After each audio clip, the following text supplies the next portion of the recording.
Fazer uma prece. Ricardo, como sendo gaúcho, nós estamos Muito hoje bem, vamos numa live fazer a muito nossa prece especial. tradicional pela paz mundial, observando a nossa respiração suave e profunda, numa posição, dentro do possível, confortável,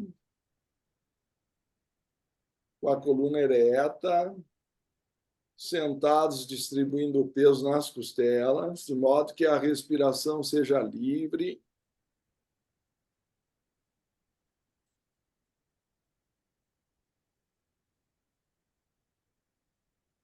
Ó poderes do amor, nós vos prometemos nossa fidelidade, sabendo que somente o amor pode redimir o mundo. Nós invocamos vossa bênção sobre todos aqueles que se esforçam para servir. Nós invocamos vossa bênção sobre todos aqueles que têm de suportar sofrimento, particularmente aqueles que sofrem nas guerras do Oriente Médio, da Ucrânia e nas calamidades aí que afligiram a cidade de Porto Alegre, o estado do Rio Grande do Sul e a adjacência, de modo que eles possam alegremente descobrir seu envolvimento em vosso amor, mesmo em meio à sua aflição. Nós invocamos vossa bênção também sobre a família de Homero Guimarães, em particular Terezinha, Sinira, Miriam, Viana, tiveram essa recente perda, e irradiar também nossa luz pedindo bênção a todos aqueles que infligem sofrimento, que eles possam ser movidos a retornar para vós e servir. Vamos irradiar luz, paz e saúde em todas as direções. Paz a todos vocês.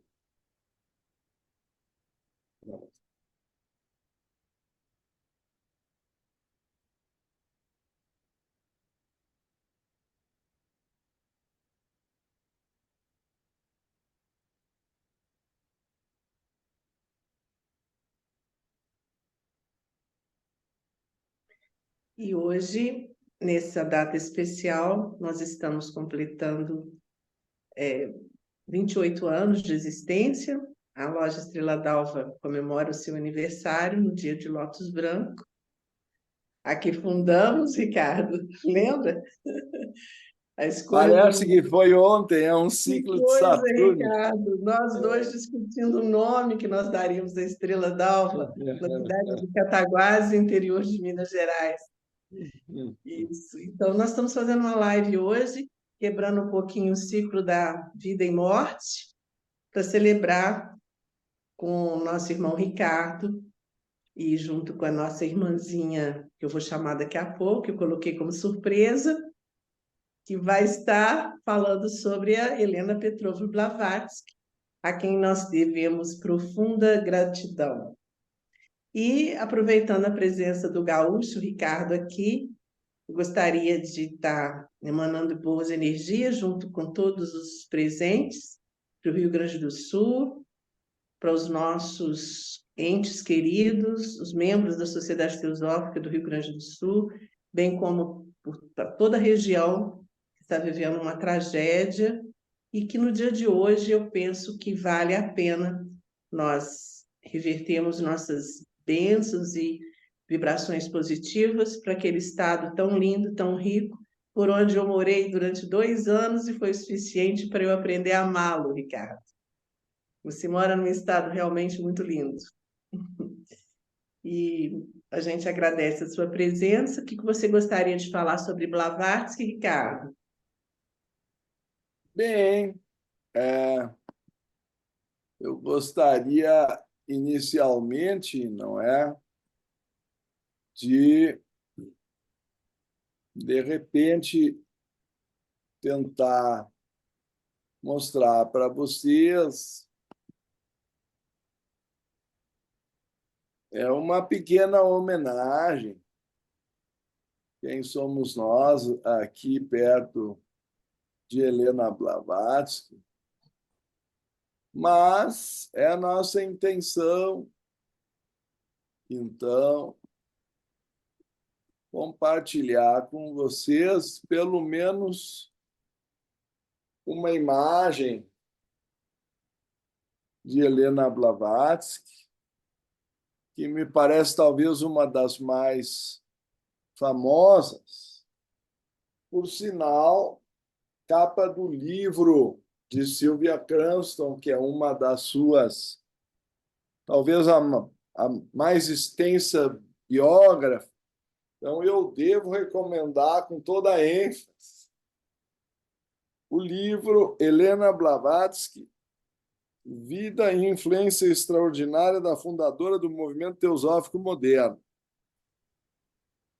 Alguns se apavoram porque é um livro de 700 páginas, ou, na verdade, 678. Então, não é tanto assim, tá? Mas, na minha experiência, quando a gente começa a ler a obra, não consegue parar mais e fica difícil fazer as refeições. A família vem dizer, olha, o almoço está esfriando e tal, e a gente não consegue largar o livro.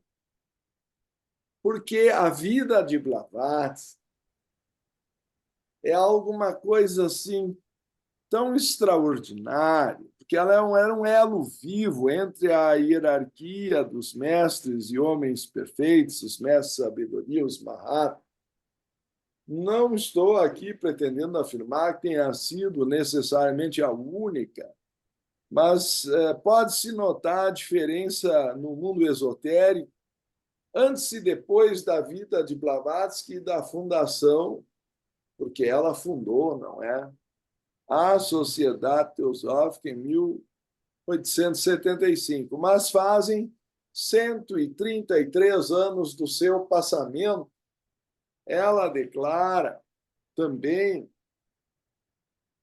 em sua obra, o comentário, algo biográfico de como foi escrita a doutrina secreta pela Condessa Wachtmeister, onde se coletam alguns até dos seus escritos e suas afirmativas a esse respeito no respectivo capítulo 8º, que a sua vida foi, em alguma medida, encurtada. Ela não chegou a completar 60 anos, ela nasceu em 12 de agosto, pelo nosso calendário, de 1831, e, é claro, faleceu em 8 de maio de 1891.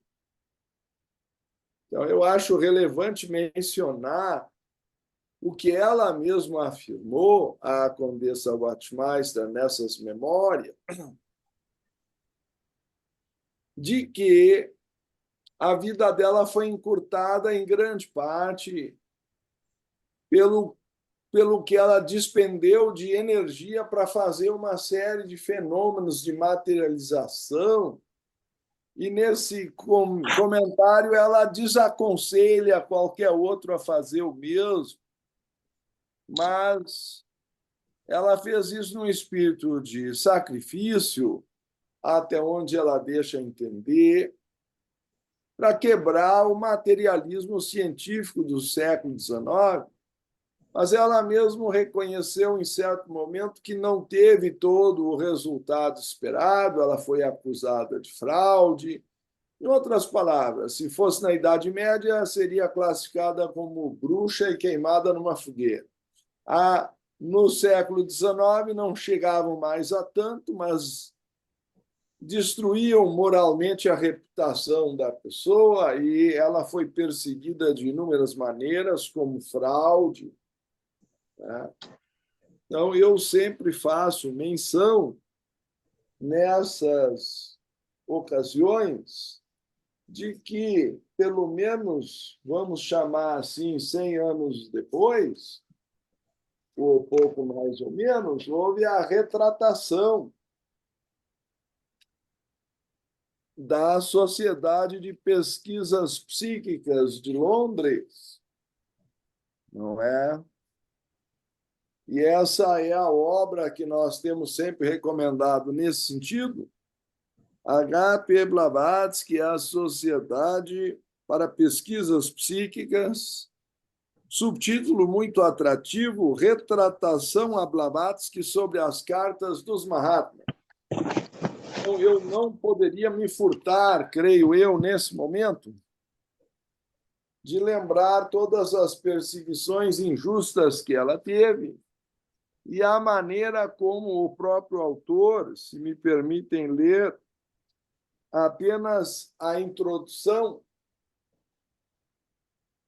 ele cita a Universal Dictionary da Reader's Digest, na impressão de 1994, nos seguintes termos do verbete Blavatsky, Helena Petrovna. Nascida Helena Petrovna Hahn, de 1831 a 1891, teosofista russa. Ela fundou a Sociedade Teosófica em Nova York em 1875. Verdade que com o coronel Alcott e mais umas 15 pessoas que depois gradualmente foram se afastando. Suas demonstrações de fenômenos supernormais, hoje nós chamamos paranormais, foram declaradas fraudulentas pela Sociedade para Pesquisas Psíquicas de Londres. Então, ele diz, essa declaração, quem diz? O Dr. Vernon Harrison, que é especialista em falsificações da Casa da Moeda Britânica, pessoa altamente capacitada para analisar as cartas que estão hoje na British Library. Eu vi na British Library e no British Museum, certo? Tive 2 ocasiões os originais das cartas nas minhas mãos. Essa declaração, típica de muitas outras, é atualmente correta no seu sentido literal. O estrago causado não se deve ao que foi dito, mas ao que não foi dito. Como disse Patience Worth apropriadamente, a meia-verdade é irmã da mentira. Então, a calúnia está em dizer que houve uma fraude e não se retratar dizendo que pesquisa posterior demonstrou no respectivo microscópio de 50 diâmetros que as cartas que aqui se apresentam no livro, é claro, nós não temos as melhores condições de mostrar isso aqui, mas eu poderia tentar mostrar para vocês as cartas como estão no livro e apresentar, eu suponho importante, o comentário Tem que estar pronto às 8? de que essas cartas submetidas à análise microscópica. De novo? Nós já fizemos isso aí. Chegaram a ser, assim, motivo de uma retratação, justamente porque há evidências de que até hoje não se consegue explicar como que elas são rigorosamente paralelas em suas microestrias, apesar de que A ciência até hoje não sabe explicar como isso foi feito, certo? Eu quero dizer assim, para todos os efeitos práticos, vou tentar aqui mostrar para vocês na passagem da minha tese, a página 331, se eu conseguir fazer essa manobra aqui, porque isso sempre é um desafio para mim, toda essa tecnologia, mas eu acho que chegaremos lá.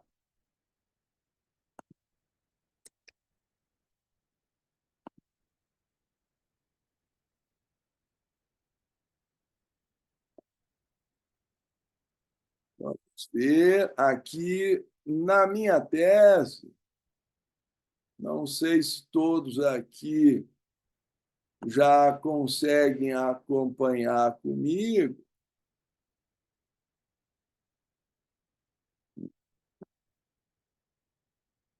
mas eu acho que é impactante ver as fotos. Claro que eu selecionei, acho eu, as melhores nesse sentido. Na página 331 da minha tese sobre o Yoga Sutra como ciência do autoconhecimento, vocês conseguem ver a carta aqui, eu vou tentar ampliar.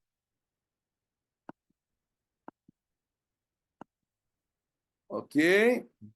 Então, aqui com um microscópio de 50 anos, para dar um exemplo da palavra immortal, se pode ver as microestrias rigorosamente paralelas num papel cujas fibras, papel de arroz hindu e tibetano muito primitivo, era cheio de redemoinhos, como vocês talvez lembrem do papel de pão da vovó. Isso eu estou falando do pessoal do meu tempo, que hoje em dia tudo vem no plástico. Mas houve um tempo que a gente ia à padaria, comprava pão e a moça da padaria enrolava assim com o papel. Aquele tipo de papel é muito cheio de fibras e rugas e elas são aleatórias, então não há explicação para essas microestrias, são rigorosamente paralelas e a tinta parece estar dentro do papel porque ela não está na superfície, nem no verso, nem no anverso. Então, essa foi a demonstração de Vernon Harrison para dizer que se a ciência até hoje não sabe explicar como as cartas foram feitas, não poderão acusá-la de fraude. Para eu acusar alguém de fraude, eu tenho que mostrar como a fraude foi feita. É um princípio básico da justiça e da ciência. Então, a retratação ocorre como que 100 anos depois, e aí está a evidência maior, embora eu recomendo, é claro, ler o livro inteiro. Ok? Então, nesse espírito, eu queria fazer aqui a minha homenagem a Helena Blavatsky, citar, quem sabe, da Voz do Silêncio, os primeiros 3 shlokas. Estas instruções são para aqueles que não conhecem os perigos dos ides ou siddhis inferiores, os poderes paranormais. Aquele que quiser ouvir a voz de nada, o som insonoro, chamado voz do silêncio, e compreendê-lo, terá que aprender a natureza de dharana, ou seja, da concentração. Isso é o centro do Yoga Sutra, é a questão da concentração da mente, que abre portas para dimensões superiores.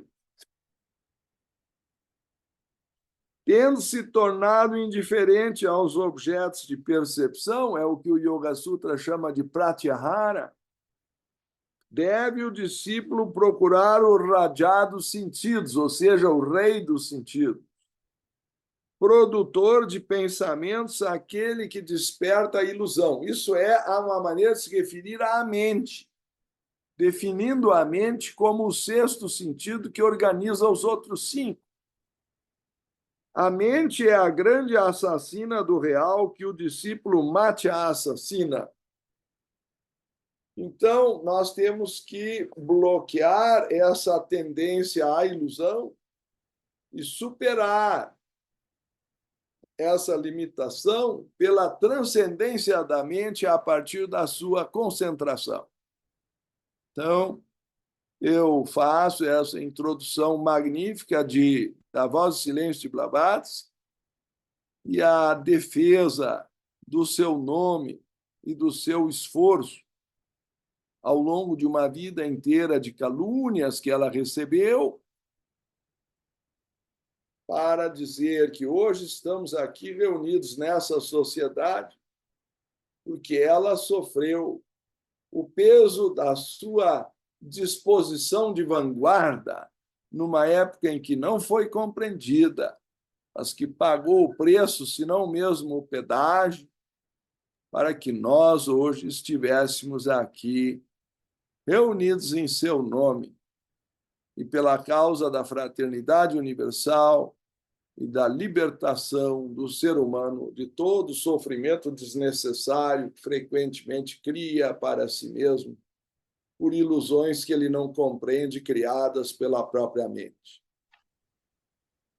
Vou ter que correr para outra homenagem aqui em frente à minha casa, na Sociedade Teosófica no Brasil, mas agradeço assim a compreensão de todos e espero ter sido de alguma forma útil, em nome da senhora Helena Petrovna Blavatsky, que eu assim homenageei. Muito obrigado. Gratidão, Ricardo. Nós não poderíamos ter deixado de convidá-lo hoje, no aniversário da loja Estrela d'Alva, pois fundamos juntos, eu e você. Daí eu fiz questão absoluta da sua presença junto conosco para celebrarmos essa alegria. Homenagear também a presidente da loja, então, agora em exercício, manter essa loja viva por todo esse tempo. Meus parabéns. Sim, foi fácil, não. Você bem o sabe. Mas estamos aqui juntos. E eu vou passar a palavra agora para a Regina Medina, substituindo a sua presença Eu não maravilhosa. sei por que eu já sabia que ela era a surpresa da noite. Seja bem-vinda, Regina. Então, nós vamos ter que... Olha o currículo dessa mulher, gente. Olha que mulher maravilhosa. Bem-vinda. Regina, professora de inglês, olha, formada pela Universidade do Estado do Rio de Janeiro e pela cultura inglesa. Trabalhou em turmas de escolas municipais cariocas. Também como coordenadora e professora, regente de salas de aula, de leitura, desde o início deste projeto, desenvolvendo trabalhos de literatura, arte, história, entre outras. Foi presidente da loja Conde de Saint-Germain por muitos anos, coordenadora das lojas teosóficas do Rio, olha isso, coordenadora das lojas teosóficas do Rio e coordenadora nacional da Ordem Teosófica de Serviço.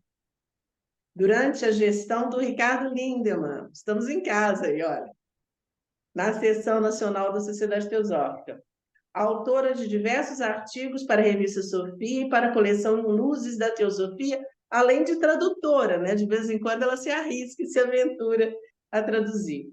Regina, minha querida. Um abraço, seja bem-vinda, Regina. Eu estou saindo de fininho aqui. Muito obrigado. Você não consegue sair de fininho, não, Ricardo. Você não consegue sair a Vamos passar a palavra para a Regina, porque ela vai falar para nós, vai compartilhar os seus conhecimentos sobre a Blavatsky, conhecida como Madame Blavatsky. Nós vamos te dar aí uns 40 minutos, Regina, para depois seguirmos a nossa live de hoje um pouquinho mais demorada. Nós vamos sair dela às 19h45, porque depois nós vamos ter uma outra surpresa, depois da fala da Regina. Vamos lá, Regina? Boa noite a todos. Muito obrigada pelo convite. Parabéns a TT pela loja e ao Ricardo pela fundação dessa loja. E TT porque tem segurado esse trabalho durante todo esse tempo.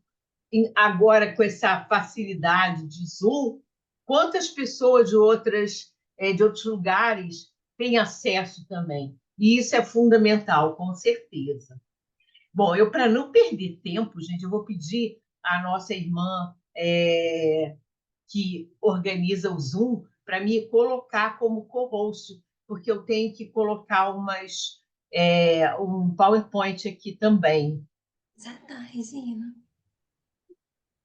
Você Já tá está? como anfitriã. Uhum.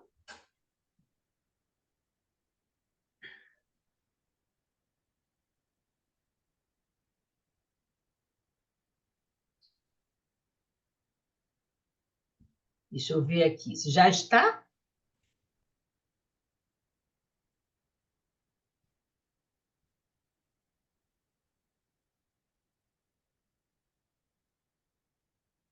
Sheila, você tem que colocar aqui, ó,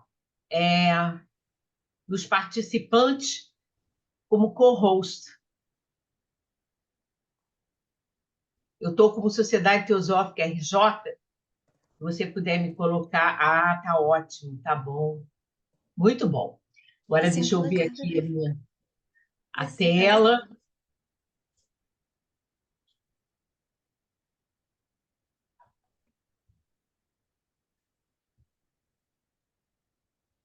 Pronto. Já dá para ver, gente? Tudo certinho? Acho que já está bom, né? Sim. Vamos aumentar um pouco.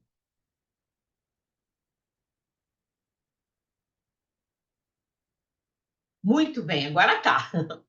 Bom, gente, o Ricardo estava falando sobre aquele livro, Autobiografia. Eu compartilho com vocês qual foi a minha experiência com esse livro. Há uns 20 e tantos anos atrás, faz muito tempo, eu tinha tido um acidente de automóvel e o livro tinha sido recentemente lançado. E nesse acidente eu fiquei engessada, foi muito problemático, eu não conseguia dormir, eu não conseguia me virar, não tinha posição. Aí eu falei, vou ler o livro, já que eu não posso dormir, maravilha, eu vou ler o livro, né? E peguei o livro para ler e não conseguia largar mais. Realmente é um livro fantástico, que eu recomendo a todos que leiam, porque Blavatsky merece. Blavatsky é uma pessoa assim fantástica. Ela é a nossa instrutora. Hoje é dia do Lótus Branco, o dia que nós fazemos a homenagem a ela, porque ela é o nosso Lótus. Ela é uma instrutora para todos nós da Sociedade Teosófica. Ela que trouxe esses conhecimentos do Oriente e que foi fundamental, com certeza, na vida de todos nós. O lótus é aquela planta, né, que nasce na escuridão, que nasce no lodo e que vai subindo na escuridão e daqui a pouco ele irradia a luz, como as nossas almas. E essa instrutora veio para justamente nos ajudar a fazer esse trabalho, a também nos transformarmos num lótus. E hoje o dia é dela. Eu vou falar algumas coisas importantes sobre a vida dela. Eu peço a TT, quando faltassem uns 5 minutinhos, ela me avise, porque eu, às vezes, passo, esqueço do horário e não pode ser, eu sei que não pode. Bom, eu só revelei um pouco do véu que cobre a matéria. Ela dizia que ela apenas levantou a ponta do véu de Ísis. Ou seja, tudo aquilo que ela revelou, que ela escreveu, que a gente fica impressionado como é que alguém, em uns 50 anos da vida, nem 50, porque ela morreu com 59, né? Vamos dizer, uns 40 anos de vida prática, conseguiu escrever aquilo, porque o que ela deixou para a gente é absolutamente espetacular.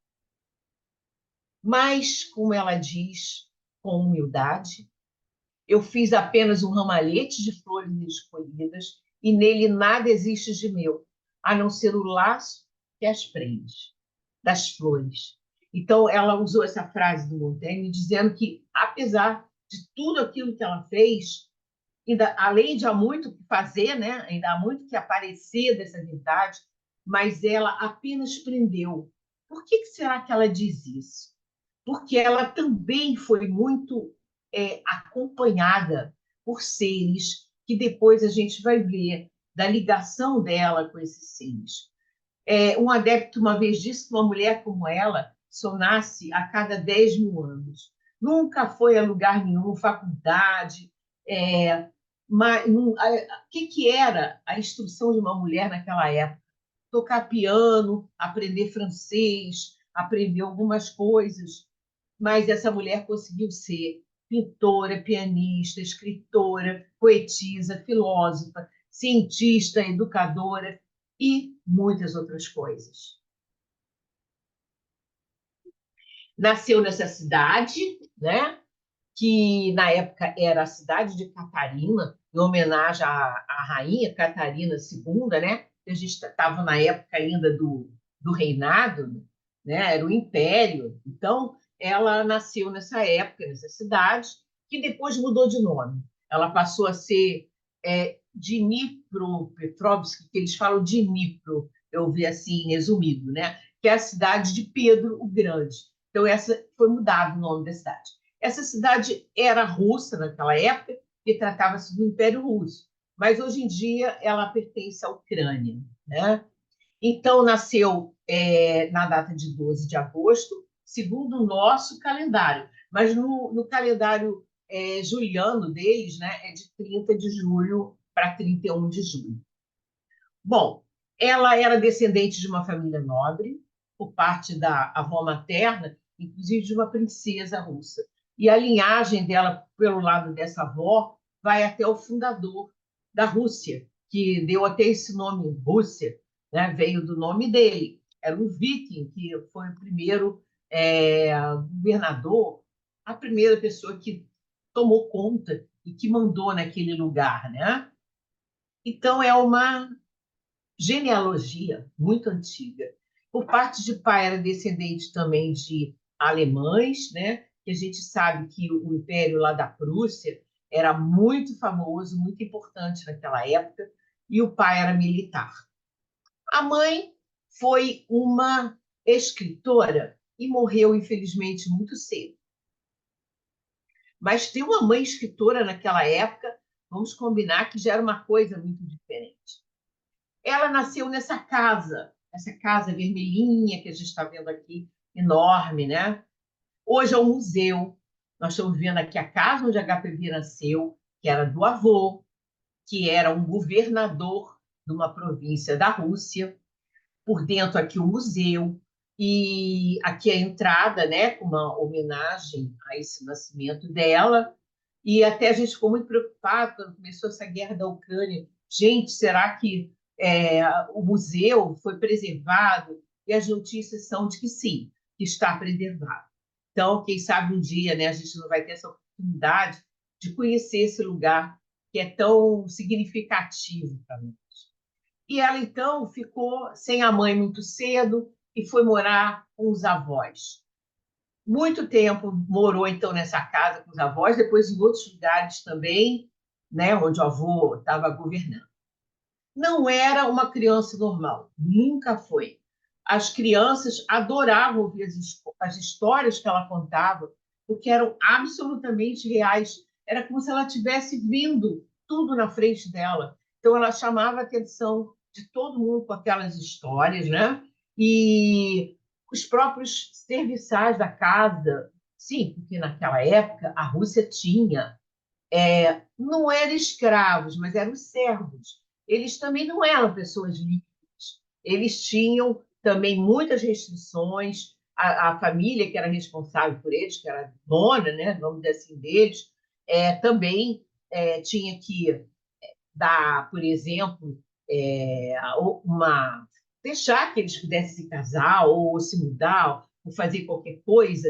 Eles não eram absolutamente livres. E vamos lembrar que, nesse momento, aqui no Brasil, ainda era escravidão. Então, é um tempo muito difícil da gente imaginar o quanto era complicado. Mas o fato é que os empregados da casa também ficavam impressionados com ela. E todo mundo tinha um medo danado quando ela tinha alguma premonição, porque o que ela dizia acontecia, né? Então, o que acontece? Ela tinha consciência dessa existência dela, diferente das outras pessoas. Ela contava histórias que via, por exemplo, tipo uma ente, né, que era do folclore russo, que ela descrevia, ela convivia com o oculto o tempo. E ela dizia assim: eu sempre vivi uma existência dupla, misteriosa, incompreensível mesmo para mim, até que eu encontrei pela segunda vez meu indiano ainda mais misterioso.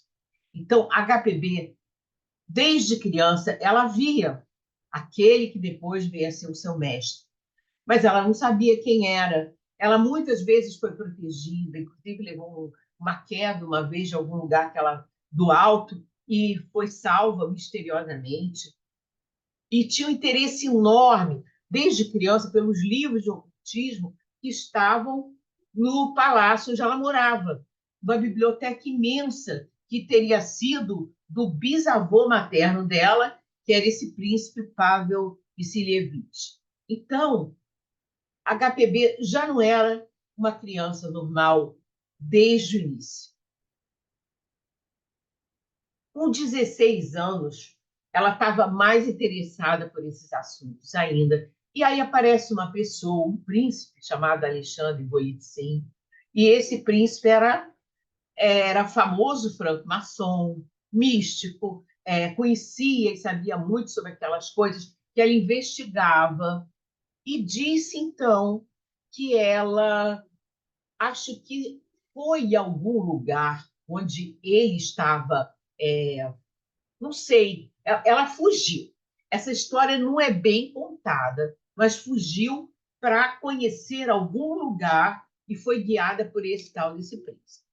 A história não é muito bem contada, não, porque a gente imagina o que era a sociedade daquela época.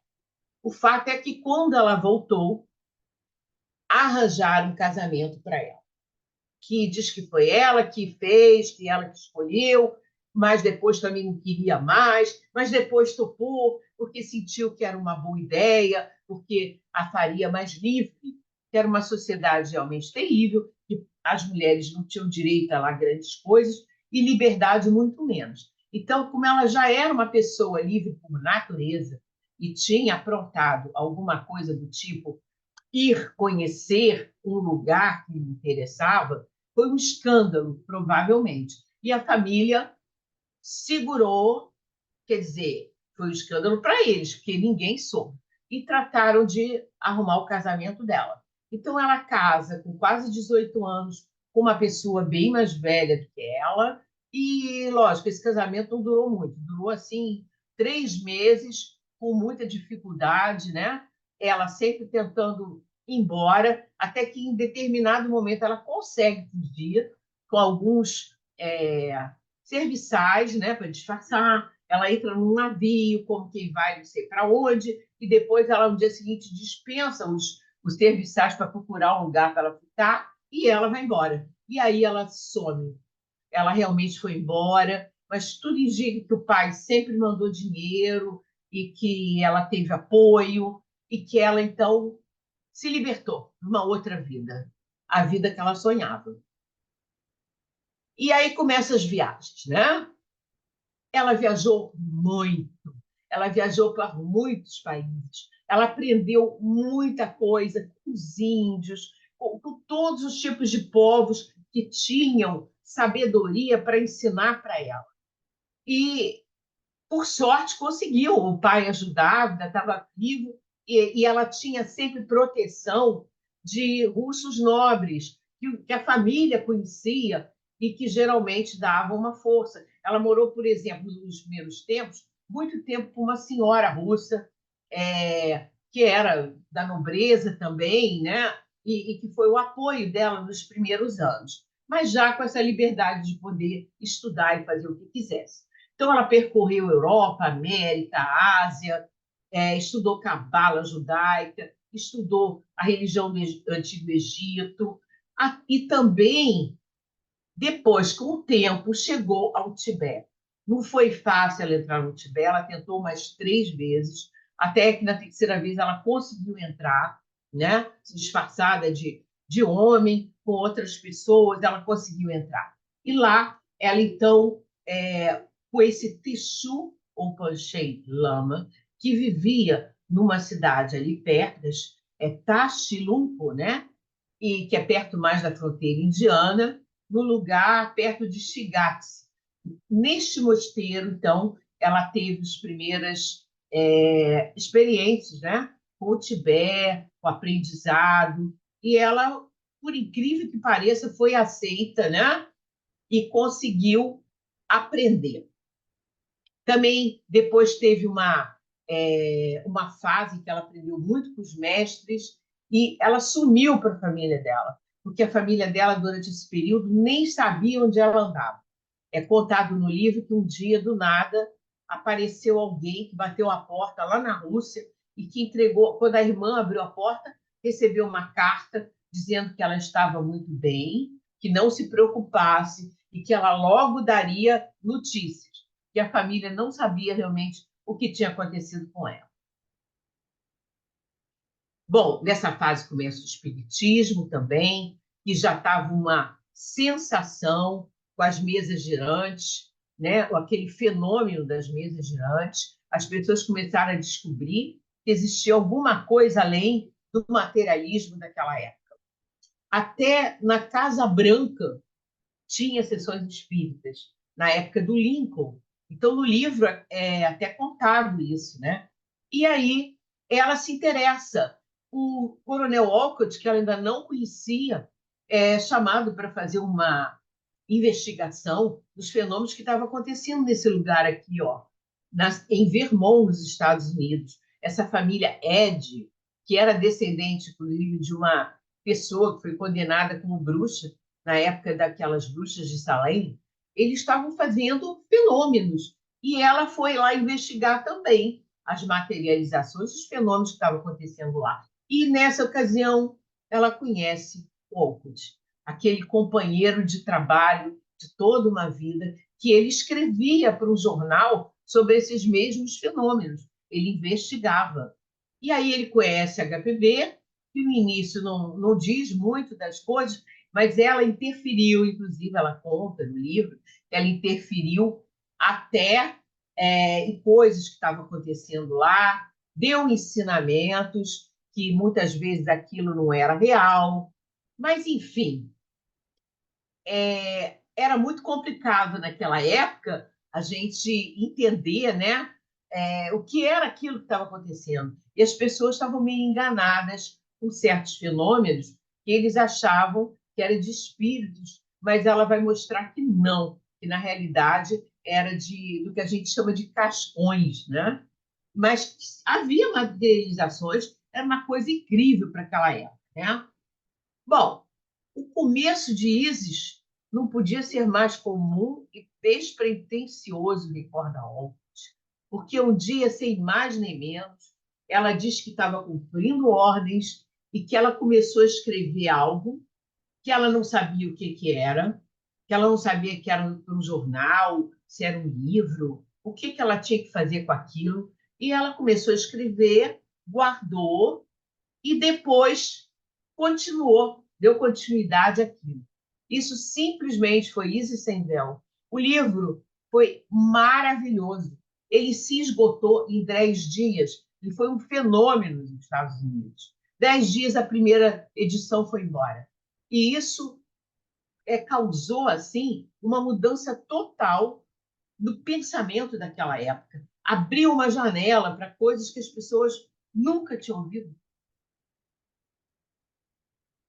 E acaba que eles, então, resolvem fundar uma entidade, né? Um dia, num daqueles encontros para discutir assuntos do tipo, né? Eles resolvem fundar a Sociedade Teosófica. Junta-se lá um grupo e resolvem fundar. Aí, aquela trabalheira para escolher o nome, escolheram, fundaram, no dia 17 de novembro de 1875, a Sociedade Teosófica. E eles foram morar num lugar que eles apelidaram de a Lamazeria, que hoje é este prédio aqui, ó. Na época era assim, Agora é assim.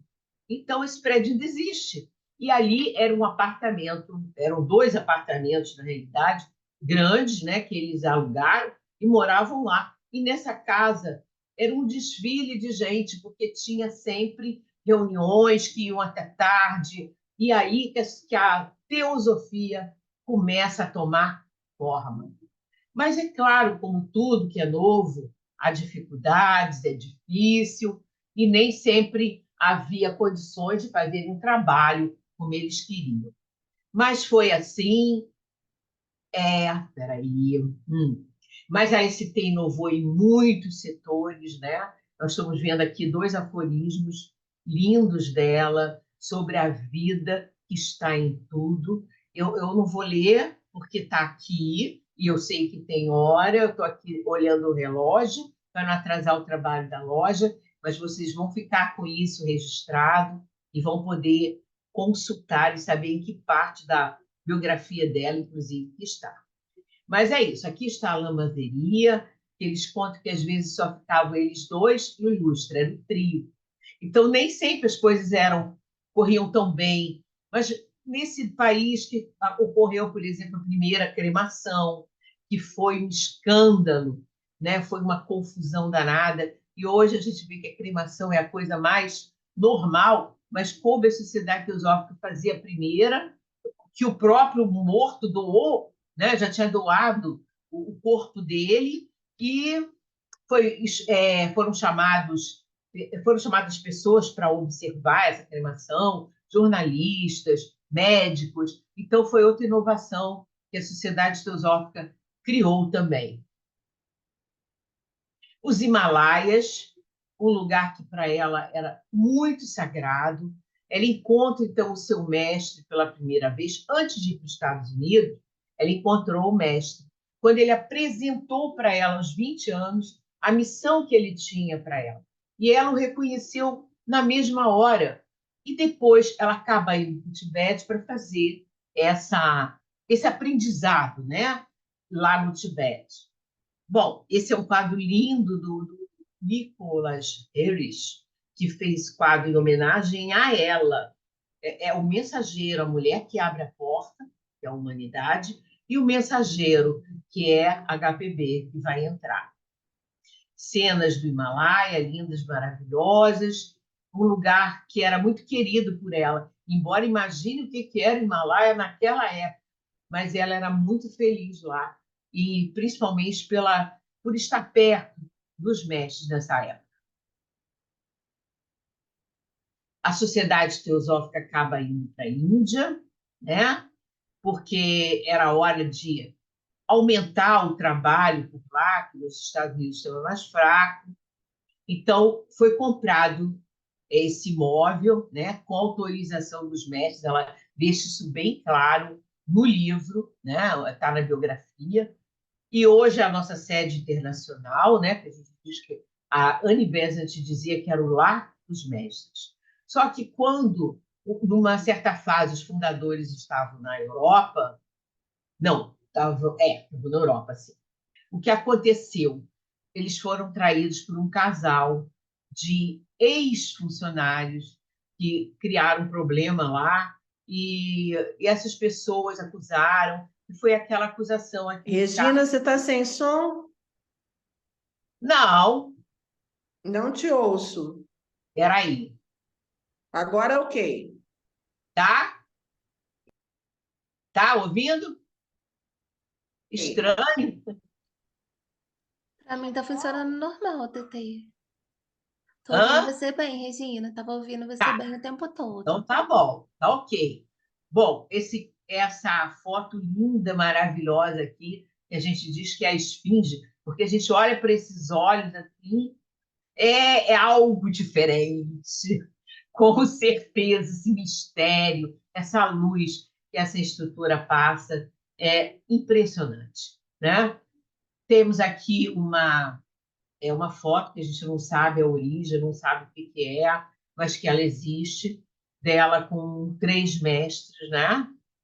Então, finalmente, depois de escrever Isis sem véu, aí ela, quando volta para a Europa, que ela não pôde mais voltar à Índia, não quis, por causa das acusações, por causa daquele clima contra a sociedade teosófica, ela vai parar, então, na Europa. Mas foi a sorte da Europa, porque aí ela desenvolveu muito trabalho na Europa, escreveu a doutrina secreta, que é algo absolutamente indescritível até o dia de hoje.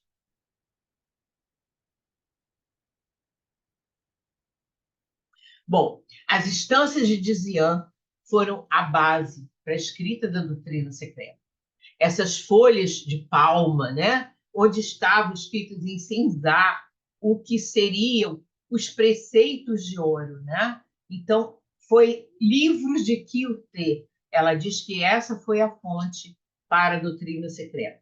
Mas a gente sabe que foi um trabalho assim indescritível e que teve assistência de mestres e, enfim, é impressionante e indescritível, incompreensível para nós, algo espetacular. A Voz do Silêncio foi escrita em Fontainebleau, a cidade onde fica esse palácio, que ela conta nesse livro a visita dela ao palácio, que ela já estava muito doente, e ela fica muito feliz de poder percorrer esse palácio, conhecer, e aí ela escreve, então, A Voz do Silêncio. Primeiro dá para alguns lerem, um era a Anne Besant, que estava lá visitando, né? E mais umas 2 pessoas, e diz que ela parecia uma criança aguardando, assim, ansiosa, o que eles iam dizer quando eles lessem A Voz do Silêncio, porque ela escreveu esse livro quase de memória, porque ela aprendeu muito do que estava escrito ali, ela aprendeu no Tibete, e ela teve que decorar, era proibido escrever isso. Então, ela escreveu isso a partir de memória. E é um livro absolutamente espetacular. Foi o último livro dela, o livro mais espiritual que ela deixou. Foi esse. É uma mística espiritual, uma coisa maravilhosa. Aqui nós temos a nossa uma atriz chamada Beth Salkman, que representou a Blavatsky muito bem. Então, quer dizer, é uma mulher que não sai da nossa mente, que não sai. Agora parece que está voltando, né?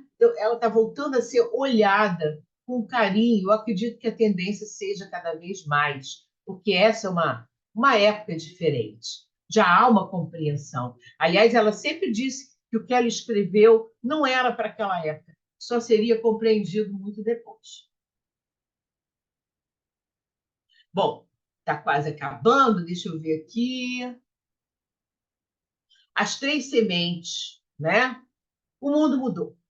Depois dela, o mundo mudou. Por isso que se diz que ela é a mãe da nova era. Ela foi aquela que veio desvendar essas verdades que na época eram absolutamente uma loucura. Ela chegou a discutir com gente sobre ciência e dizer que o átomo era divisível, por exemplo, que eles não aceitavam isso de jeito nenhum, achavam isso um absurdo. Ela fez profecias até da guerra que depois aconteceu, das 2 guerras mundiais, né?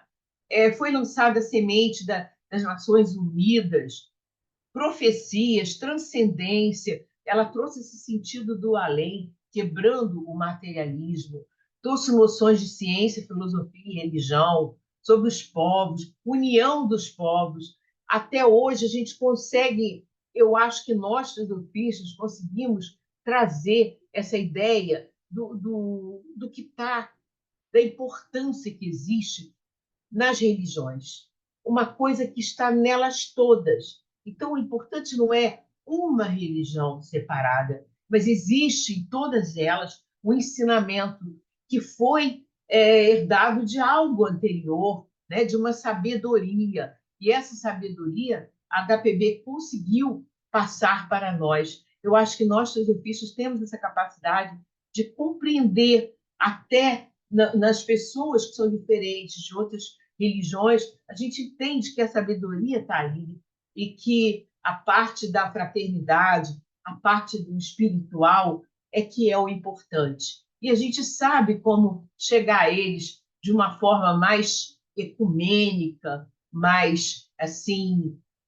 mais universal. Eu acho que nós temos esse dom, às vezes, né? E eu acho que é a teosofia que nos fez assim. Bom, essa foi a última casa onde ela morou, que tinha um espaço separado para ela, onde ela recebia as pessoas, já menos por causa da saúde, mas os discípulos, alguns moravam também lá, e foi muito importante essa casa no final da vida dela.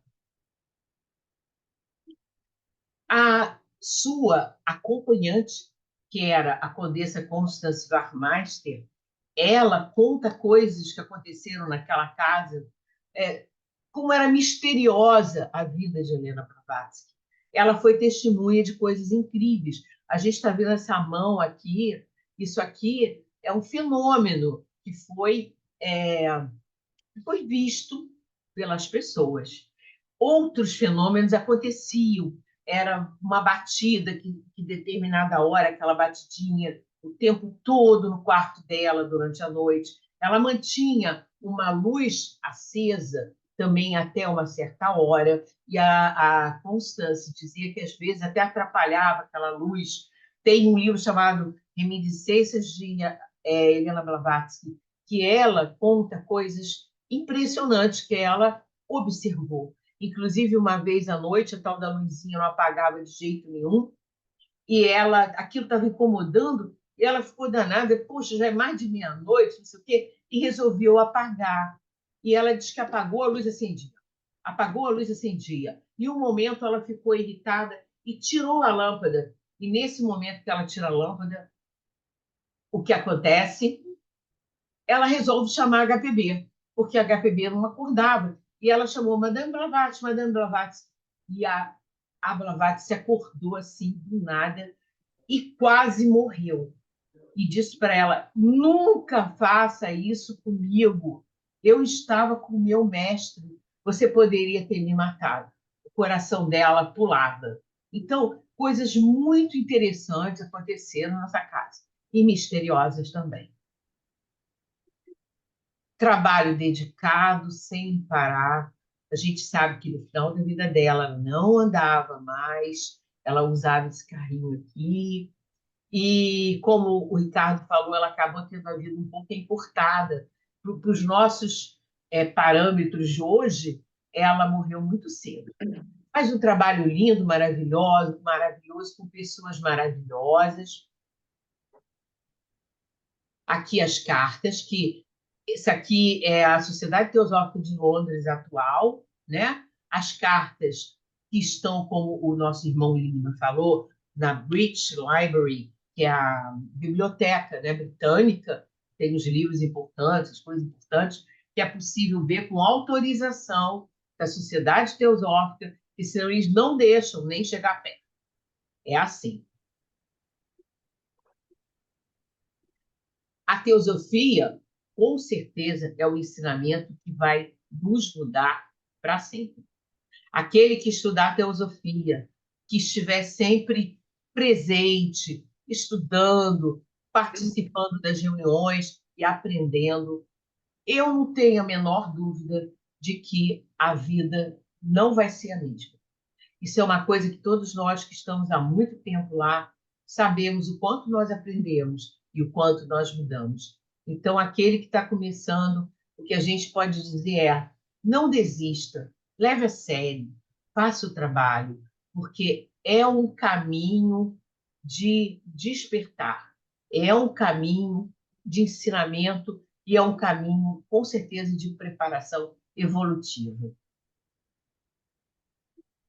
Agora, algumas coisas, acertos, inspiradora para sempre. Eu acho essa foto aqui, que já é coisa nova, né? Isso é coisa da inteligência artificial, para a gente ter uma oportunidade de ver Blavatsky sorrindo, porque as fotos são todas como são no estilo de antigamente, aquela coisa séria, né?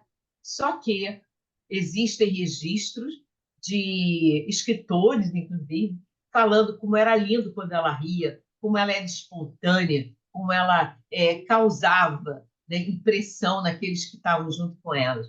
Ali, um é o Yeats, que é um escritor irlandês, tem uma citação dele muito bonita na biografia, que quem ler vai ver. E tem outros comentários também sobre como ela sabia ser alegre, às vezes era brincalhona, irônica. Então, a gente conhece aquele jeito sério, mas a gente tem que entender que não é sempre assim. Ela também soube ser diferente, apesar de tudo que passou na vida. E aqui nós temos uma cena muito linda em que aparece o Lotus por trás, que é um cenário da peça sobre ela. Que eu também aconselho que quem puder, quando passar por aí, não deixe de ver.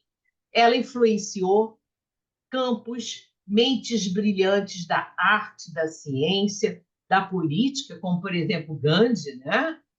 E outros campos também da cultura do século XIX, que, se a gente fosse falar aqui, daria uma outra palestra.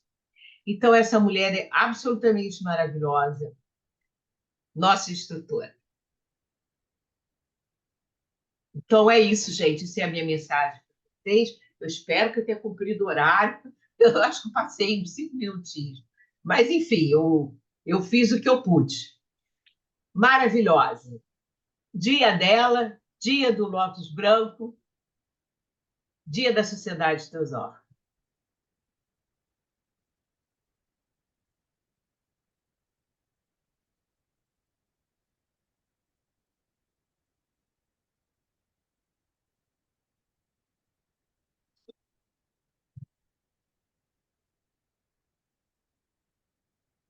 Eu não consigo ouvir a Regina. Será que o meu problema é comigo aqui? Não consigo te ouvir. Olha, eu vou te explicar o que é. Agora sim, não consegui. Ok, voltou. Que bom!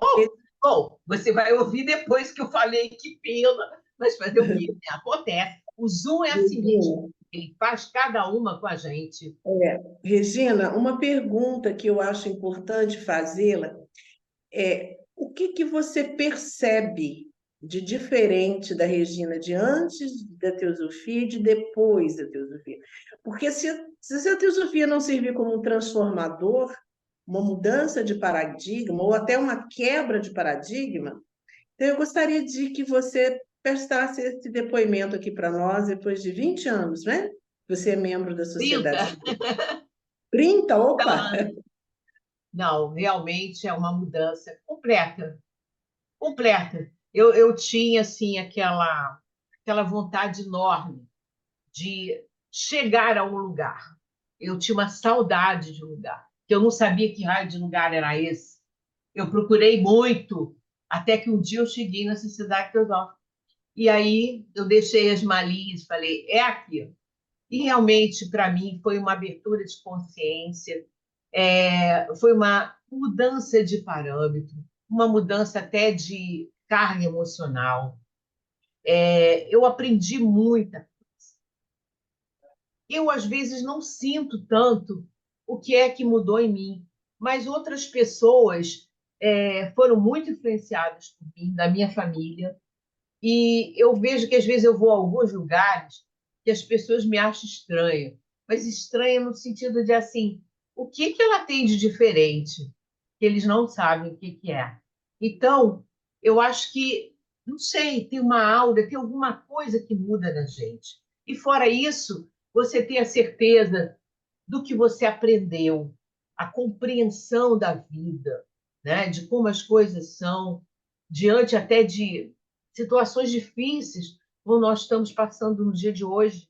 Nós estamos vendo aí a questão do Sul, mas a gente sabe que muitas coisas são kármicas, não tem como a gente se livrar. Em algum momento aquilo vai ser cobrado, né? Eu não sei, eu estou aqui tentando imaginar por que acontece, mas pode acontecer com qualquer um de nós. Em qualquer momento, a gente pode ter uma experiência que mexa com a gente, que tire o tapete da nossa vida. A única diferença é que nós sabemos que tem uma razão de ser. Nós temos uma certeza dentro de nós que existe um propósito, que existe um algo mais que dirige a vida toda. Outra coisa que nós sabemos também essa é a não dividir pessoas por religião, ou seja lá pelo que for, Porque nós sabemos que a sabedoria está em todos, e todas as religiões, elas vêm de uma mesma fonte. Então, se elas forem seguidas com seriedade, com coração limpo, pureza, gente, ela vai servir tanto quanto qualquer outra. Nós sabemos também que os seres humanos estão aqui igual numa escola. Alguns estão no jardim, outros estão no primário, outros estão no ensino mais elevado, outros estão numa faculdade, mas a diferença é simplesmente de idade espiritual. É há quanto tempo está encarnando, é o que aprendeu ao longo de muitas encarnações, mas que a identidade de cada ser humano é a mesma, é a unidade, é a fonte. Então, eu acho que essa certeza a teosofia passa para nós. E é uma coisa muito importante, que dá uma paz interna, que dá uma, não sei, dá uma sabedoria, dá uma forma de viver que eu considero diferente de tudo. Eu não sou a mesma pessoa, de jeito nenhum. E vocês também não são. Eu tenho certeza. Gratidão, Regina. Eu gosto da expressão de transformação e não de mudança. Transformar significa matar o velho e renascer e renovar para o novo. E eu penso que a sociedade teosófica, com os ensinamentos teosóficos, ela é como se fosse um transformador de energia, ela transforma você. É algo impressionante. Nós temos mais ou menos ao mesmo tempo de filiação à Sociedade Teosófica e a minha sensação é essa mesma, você sente. É algo transformador. E agora, Regina, eu gostaria de agradecer. Você fez uma live super concisa, muito prática, muito objetiva, muito material e achei assim muito dinâmica, inclusive, a sua exposição. E eu acho que é interessante saber se alguém gostaria de se manifestar, de fazer alguma pergunta. A palavra está livre por 5 minutinhos.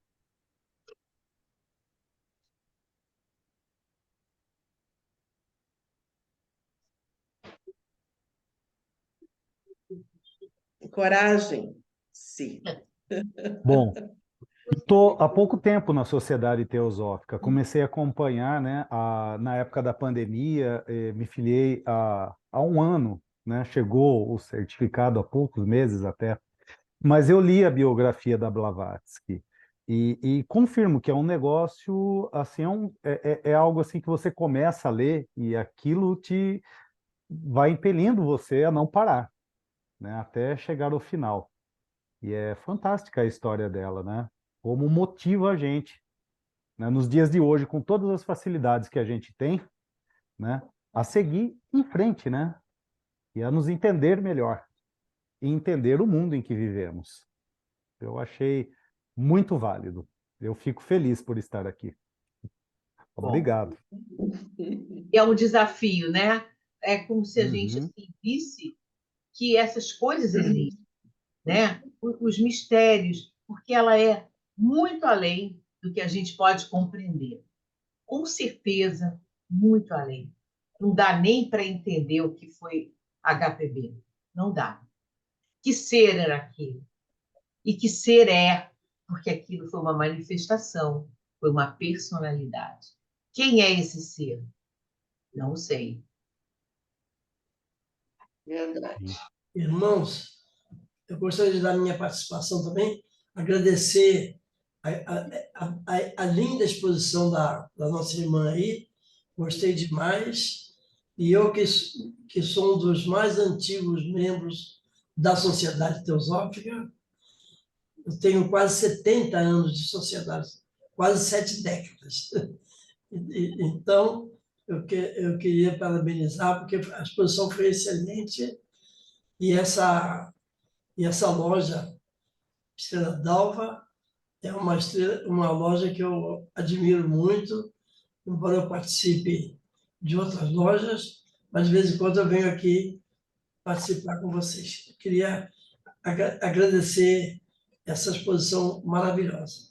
Eu Parabéns. gostaria de agradecer a participação do nosso irmão Robson Alexandre, do Wilson, da Regina, que é uma criatura que eu amo muito. Ela é muito bonita, viu, gente? A Regina é uma pessoa que vale a pena você conhecer e conviver. E eu gostaria de prestar um depoimento, atendendo a pedidos que me foi feito até pelo WhatsApp, porque a Sociedade Teosófica, através da Estrela d'Alva, ela não reluzia, ou melhor, a Estrela d'Alva era um tanto quanto apagada. Então, muitas pessoas não conheciam a Estrela d'Alva. E aí me perguntaram, TT, como é que nasceu a Sociedade Teosófica através da Estrela d'Alva e a Estrela d'Alva através da Sociedade Teosófica? Conta pra gente.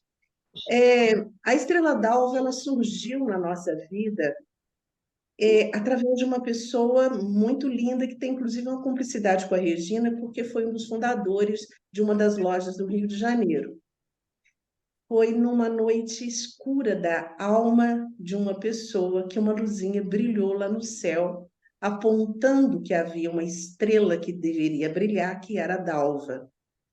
Eu fui convidada a assistir a uma palestra num auditório da ABB, da cidade de Cataguases, Minas Gerais, e uma pessoa falava sobre o Dharma e declamava um dos poemas mais lindos e mais memoráveis de todos os tempos, que é um poema de Gibran, e que eu vou falar para vocês, porque ele era simplesmente primo avô do Khalil Gibran Khalil. O conferencista era primo sírio-libanês do Khalil Gibran Khalil. E ele declamava de cor o livro Profeta. E aí me chamou a atenção quando ele fala, e eu vou pedir a vocês que fechem os olhos, se recolham um pouquinho, para que eu remeta a vocês uma recordação que todos têm sobre um dos poemas mais célebres do livro Profeta. Um homem nos disse, quando uma mulher passou carregando o seu filho nos braços: vossos filhos são filhos e filhas da ânsia da vida por si mesma. E embora vivam convosco, não vos pertencem. Podeis dar-lhes vosso amor, mas não vossos pensamentos, porque eles têm seus próprios pensamentos. Podeis abrigar seus corpos, mas não suas almas, pois suas almas moram na mansão do amanhã, e vós não podeis visitar, nem mesmo em sonho. Podeis esforçar-vos por ser como eles, mas não procureis fazê-los como vós, porque a vida não anda para trás e não se demora com os dias passados. Vós sois os arcos dos quais vossos filhos são arremessados, como flechas vivas. O arqueiro mira o alvo na senda do infinito e vos estica com toda a sua força para que suas flechas se projetem rápidas e para longe. E vosso encurvamento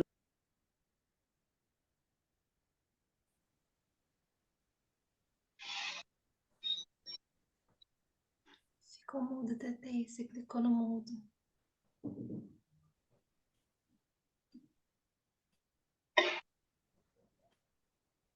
TT. Você tá sem áudio. esse ser que declamou esse poema falava sobre o Dharma. E aí eu fui entender o que é o Dharma através de uma fala de Kuthumi. Por que sois tão desanimado no cumprimento de vosso dever? Pois amizade, sentimentos pessoais e gratidão são indubitavelmente valores nobres e sentimentos plenos.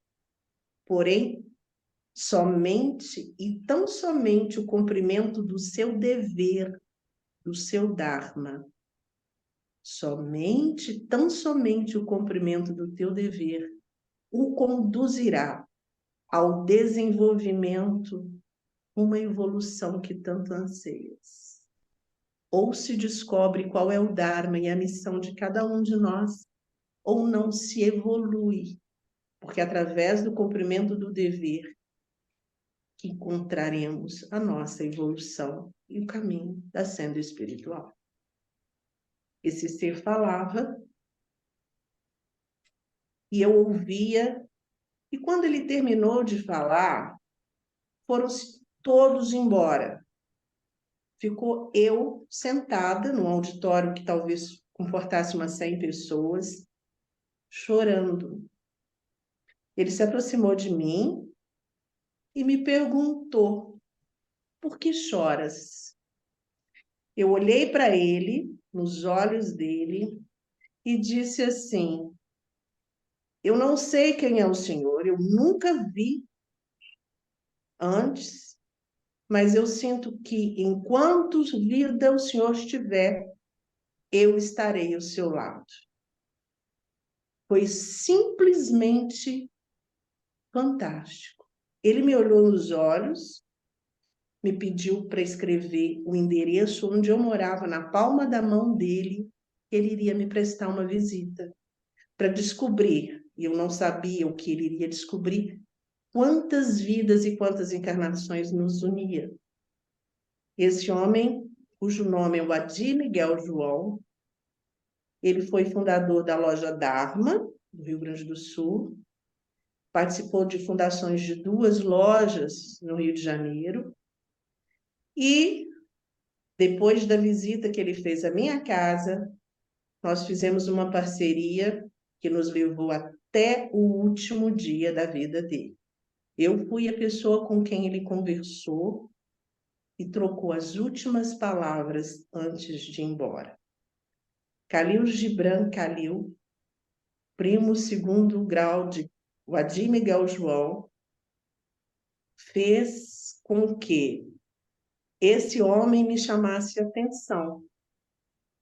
E depois eu vim a descobrir que o Adi Miguel João, ele fluente em 9 ou 10 idiomas, conhecedor profundo dos Yoga Sutras de Patanjali, professor de yoga, tendo vivido na casa de Geoffrey Hodgson durante um tempo da vida, foi iniciado na linha angélica pelo Geoffrey Hodgson. Esse ser me inspirou a então fundar a Estrela d'Alva algum tempo depois. E ele, quando me desencarnava, ele me fez uma pergunta: Tetê, nós estamos juntos pelo mínimo há 20 anos. Nesse tempo de conversas, de trocas, de trabalho pela Sociedade Teosófica, o que ficou no seu coração? Onde você entende que a nossa relação foi dignificada? Porque eu estou partindo em algumas horas. Eu disse para ele que se o conhecimento não for transmutado em amor, ele terá sido em vão. E ele disse: então, você conseguiu absorver o primeiro objetivo da Sociedade Teosófica, que é a fraternidade universal, sem distinção de sexo, raça, cor ou nação. E aquele ser, com a voz muito frágil, ele foi se despedindo e, de repente, ficou inaudível, e o Adi Miguel desencarnou. Lembrando que, quando eu vi pela primeira vez, nos olhos dele eu li que eu estaria ao lado dele até o momento da morte dele. Eu fui a testemunha do desencarne. Enfim, ele nos deixou a loja Dharma, porque a tônica do trabalho dele era a loja Dharma, era o Dharma, era a prática do Dharma no dia a dia. E ele dizia assim: Tetê, um dia, se você tiver oportunidade de visitar o Tibete e os Himalaias, vá. E lá, lembre-se de Blavatsky e lembre-se de mim. E eu prevejo a possibilidade de você conhecer os Himalaias e o Tibete. E eu não acreditei nessa possibilidade. E ele dizia assim: quem não retira a sujeira com qual a fonte de sua inspiração pode ter sido contaminada por um inimigo, não ama sua fonte de inspiração, nem honra a si mesmo. Quem não defende os perseguidos e os indefesos, TT. Quem não compartilha sua comida com os famintos. Quem não tira a água do seu poço para que os outros possam desfrutar dela e matar a sede dos sedentos. Este nasceu demasiadamente cedo sob forma humana. Observe a verdade diante de si e descubra o seu Dharma.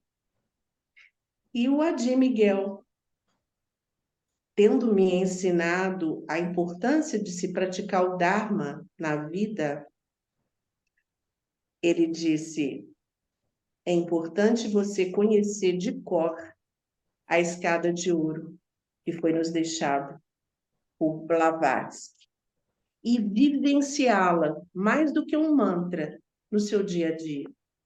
E daí, eu gostaria de refletir com vocês alguns degraus dessa escada, da mesma forma que me foi passado por aquilo que eu entendo que foi o meu instrutor, o meu iniciador na Sociedade Teosófica, o Adi Miguel João. E assim, vida limpa, mente aberta, coração puro, intelecto ardente. Esses não necessariamente são virtudes advindas de um ser espiritualizado, mas são pré-requisitos de uma pessoa que pretende ter uma vida reta, ética e fraterna. Vida limpa, mente aberta, coração puro, intelecto ardente. Entretanto, é na clara percepção espiritual que se faz a diferença, pois é ali que você começa a perceber sensibilidade para entender e enxergar além do corpo material e do invisível e contactar-se com a energia, porque assim você vai sentir afeto fraternal para com seu condiscípulo. Cuidado com o tom. O tom que falamos com o nosso irmão é tão importante quanto o conteúdo da nossa fala. Tem que ser com afeto. E quando não for, não vale deixar a oportunidade de perdoar e desculpar. Perdoar-os, ó Pai, ele não sabe o que faz. Quantas vezes o nosso irmão de loja tem um tom agressivo, não necessariamente dentro da loja, para nos responder alguma demanda ou de se referir a nós. O conhecimento, ele tem que se responsabilizar por ele. Quanto maior o conhecimento, mais dura a queda. Presteza para dar e conselho e instrução. Presteza para dar conselho e instrução quando lhe for pedido, para que você não adquire karma. Cuidado, é perigoso. Aconselhar, você não sabe o fruto daquele conselho até onde ele vai te levar. Então, o Adi Miguel dizia, cuidado com os conselhos. Pode ser que você não tenha moral para poder compartilhar com o outro aquilo que pensa a nível de dar conselho. Leal senso de dever para com o instrutor. Seja leal, fiel aos princípios. Pronta obediência aos preceitos da verdade. Pronta obediência aos preceitos da verdade. Não existe verdade mais ou menos. A verdade é inteira, ela é ampla, íntegra. Ou se é verdadeiro ou não se é verdadeiro. Temos que o instrutor possui a verdade. Quando a gente coloca confiança e a verdade no instrutor, e adquire esse elo de confiança, nós vamos adquirir com ele uma cumplicidade que deve ser seguida para sempre. E assim, corajoso suportar as injustiças pessoais. Corajoso suportar as injustiças pessoais. Destemida declaração de princípios na defesa de um irmão. Seja valente e destemido na declaração de princípios para defendê-lo. E mira constante no ideal de progresso e perfeição humano. Mira constante no ideal de progresso e perfeição humanos, que a ciência secreta revela. Esta é a escada de ouro, por cujos degraus pode o aspirante galgar até o templo da sabedoria divina. Esse é um mantra que nós podemos recitar todos os dias das nossas vidas, para que possamos absorver como um transformador de energia e transmutar estes sentimentos e esses valores. É interessante observar que, quando passaram-se alguns anos da minha relação com Vadim Miguel João, eu tive a oportunidade, então, de conhecer de perto o budismo tibetano. Num curso de pós-graduação, eu embarquei para o exílio do Dalai Lama. E lá eu conheci de perto e vivenciei a cultura budista, junto com os lamas, onde eu fiquei hospedada no monastério budista, e percebi que eles praticavam a escada de ouro sem nunca ter conhecido e nunca ter ouvido falar em Madame Blavatsky. A cultura é outra, os valores são outros, os paradigmas e as referências são completamente diferentes. Mal conheciam de vida limpa, mente aberta, coração puro, intelecto ardente, e eram a vivência de todos aqueles preceitos. Empolgada, depois de 40 dias estudando a cultura e dentro do exílio, convivendo com os assessores diretos do Dalai Lama, estando em contato com a cultura do Dalai Lama e dentro do palácio do Dalai Lama, eu resolvi que eu deveria ir para o Tibete e que eu deveria conhecer os Himalaias. E mais uma vez eu me reporto o olhar do Vadim Miguel João no nosso primeiro encontro, quando eu disse para ele que eu nunca me separaria dele até o dia da morte. Ali eu estava em pensamento e em gratidão de coração com Vadim Miguel João. E então eu precisava, para adentrar o território tibetano, convidar algumas pessoas do meu curso para me acompanhar. Eu não conseguiria entrar sozinha no país comunista como mulher. Havia um preconceito enorme naquela ocasião, 1994, foi a data que eu embarquei. E aí eu tive que levar algumas pessoas comigo, e a pessoa que me acompanhou foram alguns médicos que participavam comigo do meu curso, alguns psicólogos. Então fomos para a aventura de ingressar no Tibete, de onde o Dalai Lama havia sido expulso. As relações diplomáticas rompidas entre os dois países, China e Índia, Tibete e Índia, eu não teria como embarcar através da Índia. Eu tive, então, que pedir ajuda ao Dalai Lama com a sua equipe. Eles nos disponibilizaram alguns rickshaws e alguns monges, e o munimotor do Dalai Lama nos acompanhou. Nós fomos até a fronteira do Paquistão com o Nepal, e lá na fronteira eles disseram: não pode ter nada que remeta à cultura tibetana e nada que remeta à cultura como terços, malas, que possa comprometê-lo.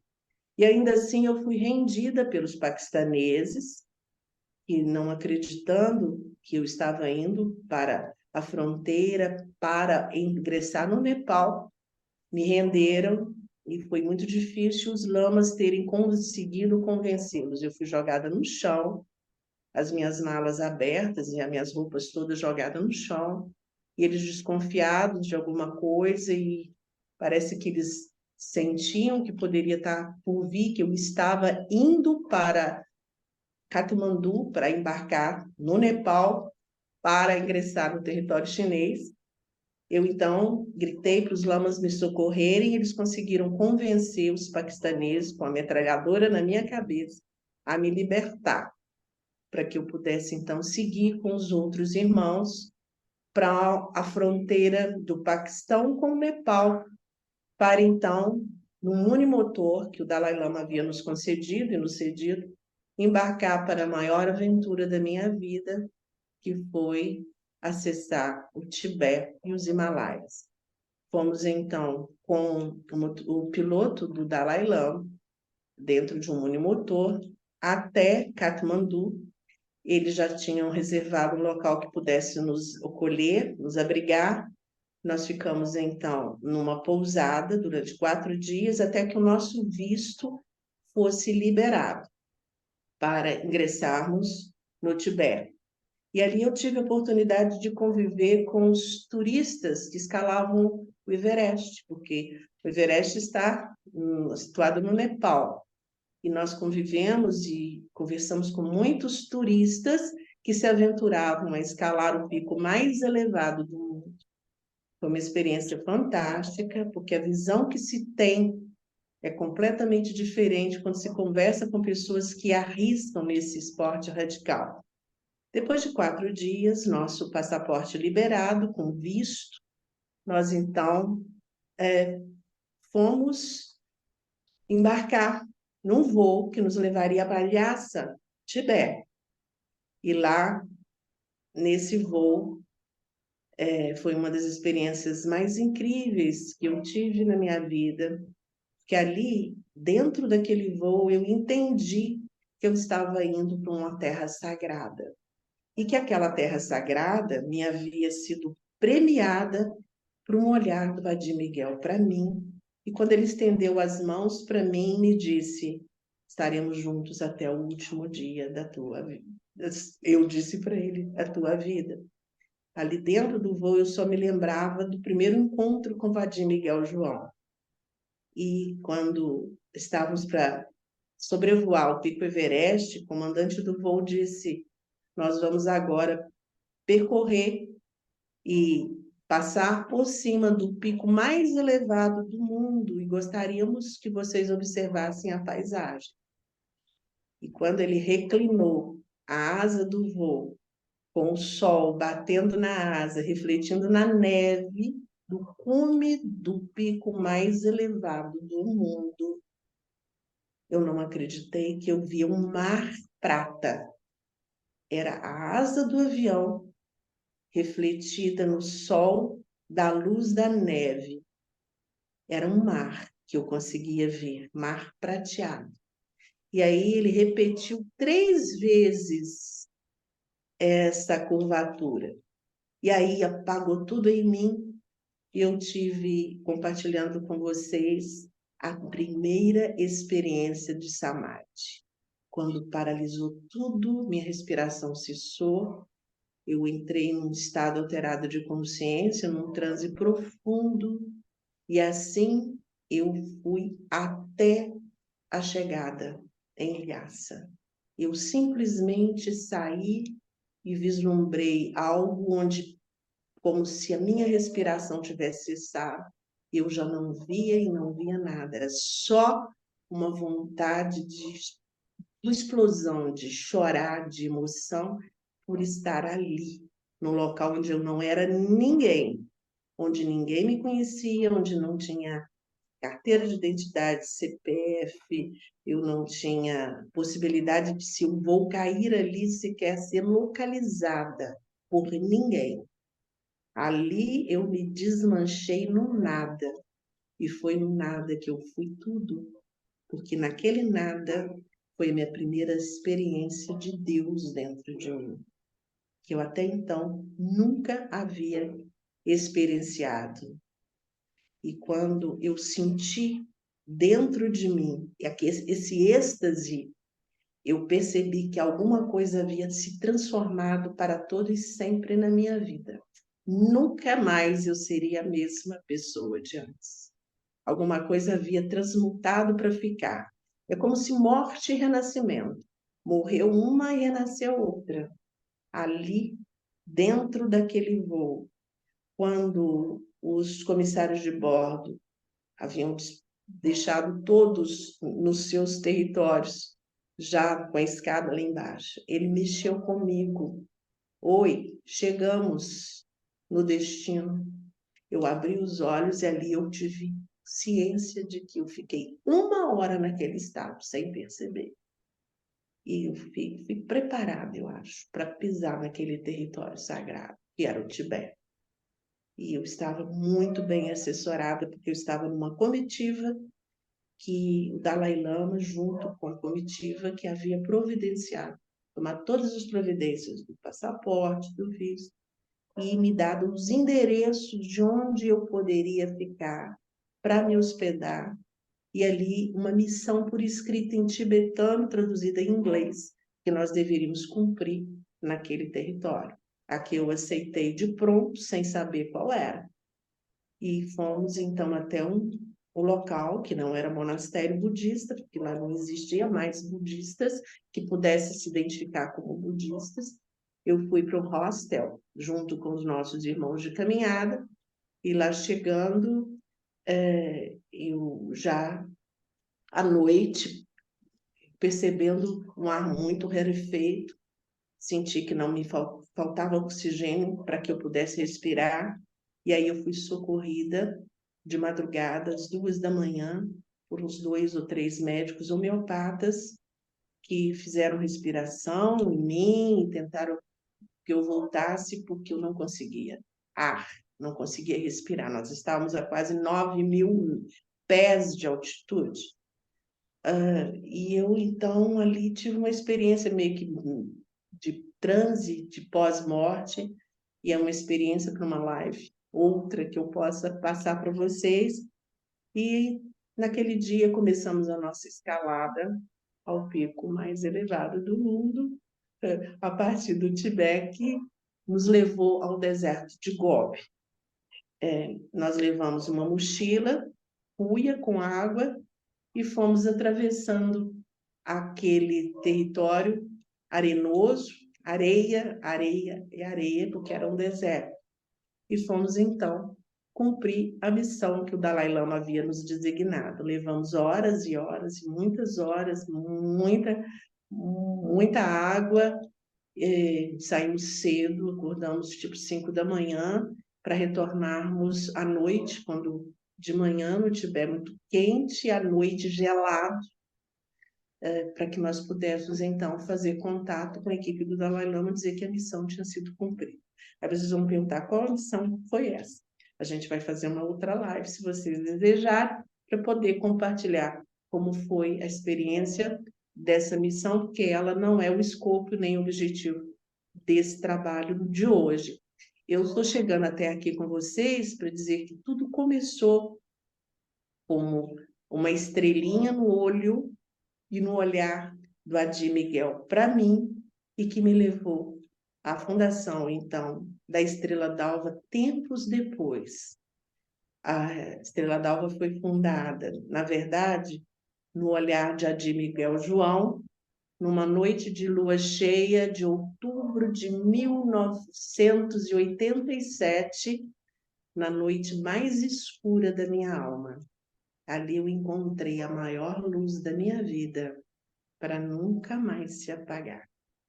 E a loja Estrela d'Alva, então, teve o seu início e fundação com o apoio do irmão Vadir Miguel João, que convocou o Ricardo para participar dessa aventura de se tentar um grupo de estudos teosóficos Estrela d'Alva, para que depois ela viesse ser consagrada como loja.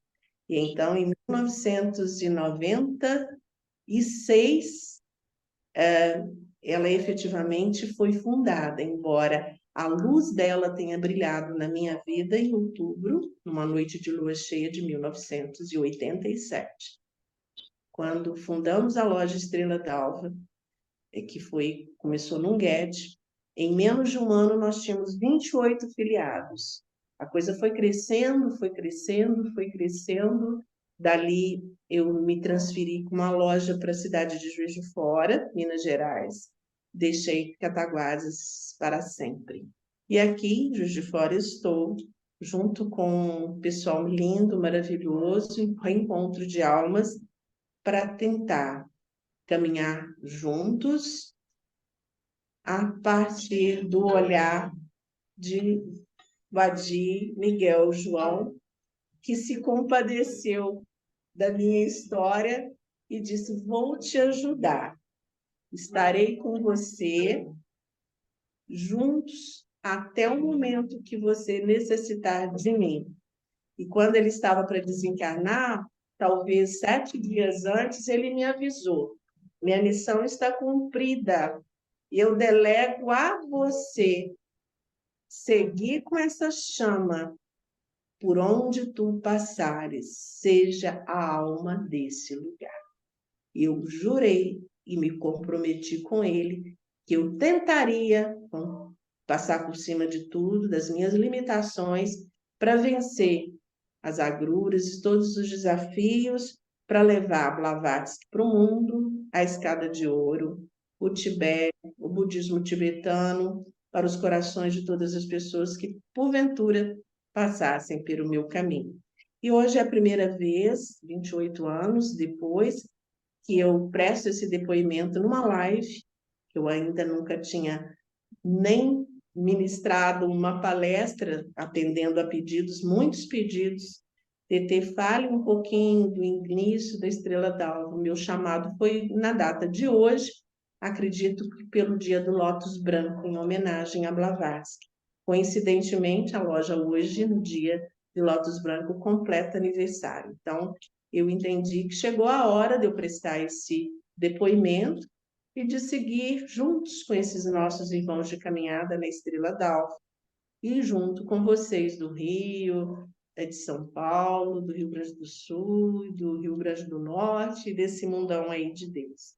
E dentro das possibilidades do que eu puder ser útil, como disse, prometi para o Adi, onde tu passares, que sejas a alma desse lugar.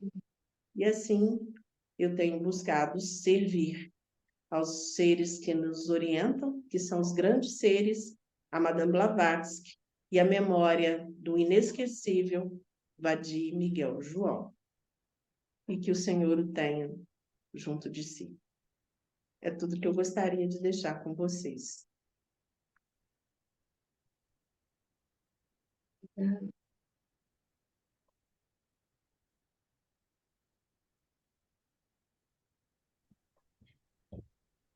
Gratidão por ter compartilhado essa experiência, minha irmã. Muito importante, porque nós sabemos que não é a primeira vez que cruzamos esse caminho. Nós sabemos, quando nós chegamos à Sociedade Teosófica, que nós reencontramos muitos irmãos. Embora a gente possa vir de caminhadas diferentes, de lugares diferentes, mas não sei, tem alguma coisa que é uma ligação entre nós. E você demonstrou com essas vivências essa ligação. E eu queria pedir uma coisa a você. Por um acaso, eu assisti 2 vezes a peça O Profeta, celebrando os 100 anos do livro de Khalil Gibran. E o diretor da peça é o mesmo da Helena Blavatsky, que fez Helena Blavatsky. E o texto também é da Lúcia Galvão, que fez Helena Blavatsky. Eu acho que vocês aí de Juiz de Fora poderiam fazer um jeito dessa peça chegar aí, porque ela é absolutamente maravilhosa. E essa ligação agora com o Vadi Miguel João é mais um motivo para isso. A peça é linda. Eu fui assistir 2 vezes e vou uma terceira. Gente, você, Terezinha, é uma pessoa que sabe conseguir os meios, fazer as coisas acontecerem. Eu acho que você tem essa missão aí para adiante. É a minha sugestão. Então eu vou te dizer que eu já fiz contato com ele. No Oh, ano, bem. no ano passado, eu descobri o contato do autor, liguei para ele, foi dificílimo conseguir. Eu tenho uma característica de ser insistente, tenho um receio até de ser inconveniente, mas eu falei com o autor da peça, me identifiquei, dizendo que eu era de Juiz de Fora e que eu gostaria de trazê-lo aqui. Ele disse, depois que a nossa escalada estiver sido esgotada no Rio de Janeiro, certamente a gente vai chegar até aí. Pegou o meu contato e eu já estou em contato com ele. Só coisa de aquariano, Regina. Lembrando que o Adi Miguel também era aquariano, do dia 4 de fevereiro. Vale a pena, gente. A palestra Vale a vai pena. passar aqui já. Tem a data, peraí que eu vou compartilhar. A palestra não, o teatro, né? A peça. Sim. O Profeta vai passar aqui em Juiz de Fora, 20 e 21 de julho. Sim, pois Agora, a é. Voz do Silêncio que não vai vir para cá. E ele me disse que provavelmente entre junho e julho, a última vez que eu falei para ele traria a peça para cá. Agradeceu a lembrança, dizendo que não podia deixar de fazer a peça sem passar por Juiz de Fora, que é uma cidade que ele tem lembranças de passado. E eu gostaria de saber de vocês se alguém gostaria de se manifestar, de fazer alguma pergunta ou algum complemento ao que eu disse. Peço desculpas se me alonguei um pouquinho nesse meu depoimento, mas quando a gente entra na alma e da essência da obra realmente de Blavatsky, a gente se perde até no tempo.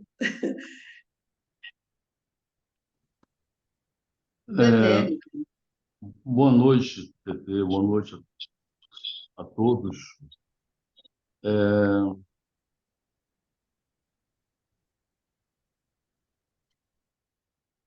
Alô? Boa noite, Josué. Alô? Pode falar, a gente está ouvindo. Estão ouvindo? Quero parabenizar a Tetê, ao Ricardo, a nossa querida Regina também, pela essa fantástica, nem é palestra, é algo muito mais superior que palestra, que me fez lembrar, aliás, sempre me faz lembrar, né? O Goethe, Lotus Branco e de Vitória, coisa muito estranha de acontecer aqui, né? E ouvindo toda a narrativa de hoje, fora a literatura que lemos, percebemos que faz um grande sentido tudo isso. A irmã Margarete havia escolhido esse nome, Lótus Branco, né? E, a bem da verdade, as coisas desabaram. Não adianta falar, fulano é culpado. Arrumar culpados é muito fácil. Por algum motivo, mas a lamparina não apagou.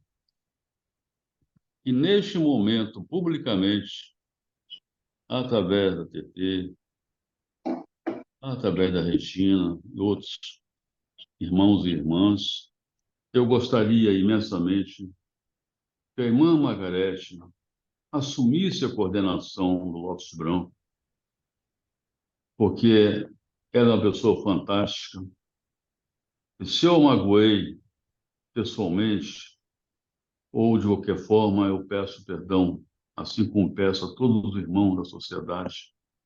Nós temos um trabalho muito lindo pela frente aqui. E não serão forças negativas que irão destruir ou apagar essa chama, porque essa chama não se apaga. Então, eu gostaria de contar com vocês, porque hoje é um dia muito auspicioso, né? Na vida da história da nossa querida Blavatsky, né? Da teosofia, né? E da mesma forma, nesse pontinho aqui no Espírito Santo, né? Do Geshe Lotus Branco, do qual eu publicamente convido a nossa irmã Margarete Catlin a assumir essa coordenação. Ela deu muito dela e sempre dá, né? E não serão forças estranhas, porque foi um tufão que passou e todos nós caímos, todos caímos. Mas tenho a coragem de dizer, muitos estão levantando e estão estendendo a mão. Bem-vindo de coração, porque aqui é o seu lugar e nós não podemos simplesmente apagar a vela do Geshe Lopes Branco. Ele é muito significativo.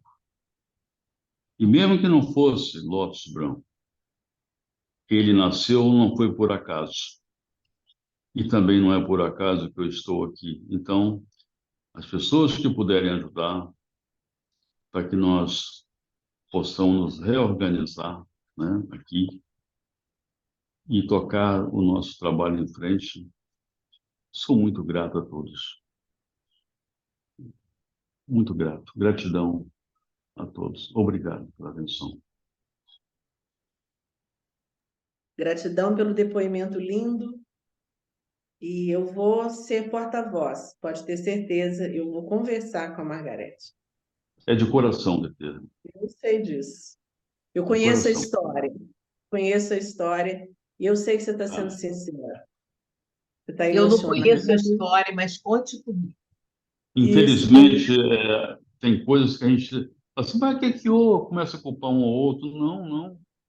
O mal está aí, mas o bem também está. Então a gente não pode dizer, mas que coisa absurda. Não, não é absurdo, não.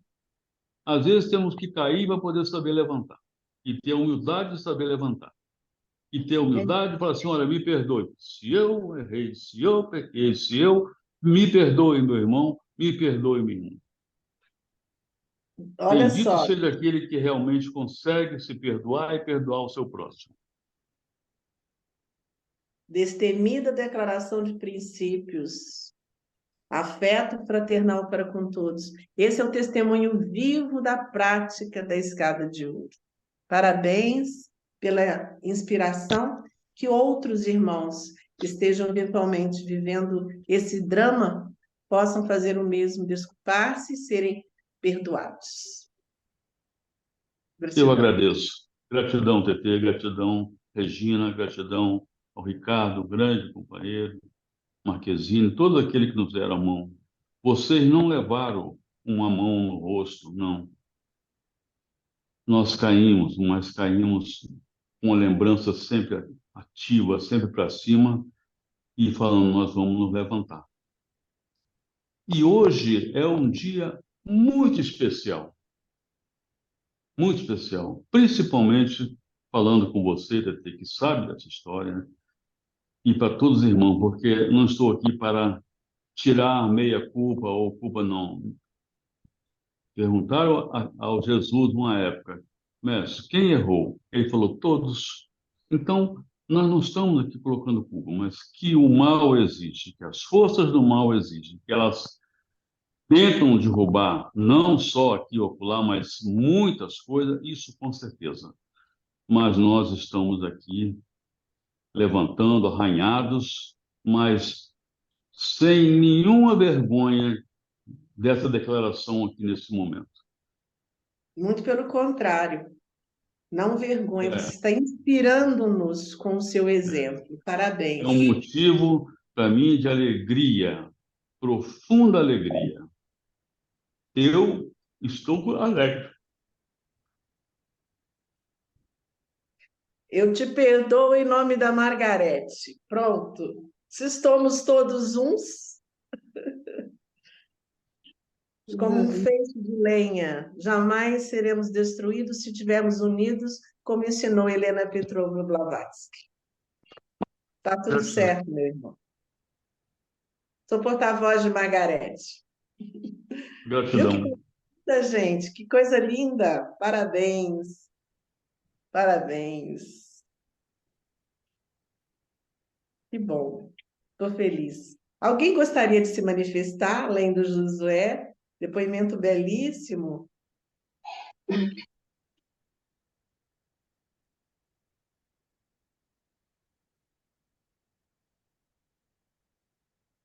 Sou tímida, querida. Gente, vamos lá. É importante manifestar. É um momento de júbilo, aniversário de Blavatsky. Vamos fazer as pazes uns com os outros, vamos celebrar esse momento de glória, de luzes, de louvores e de bênção. Estão todos perdoados.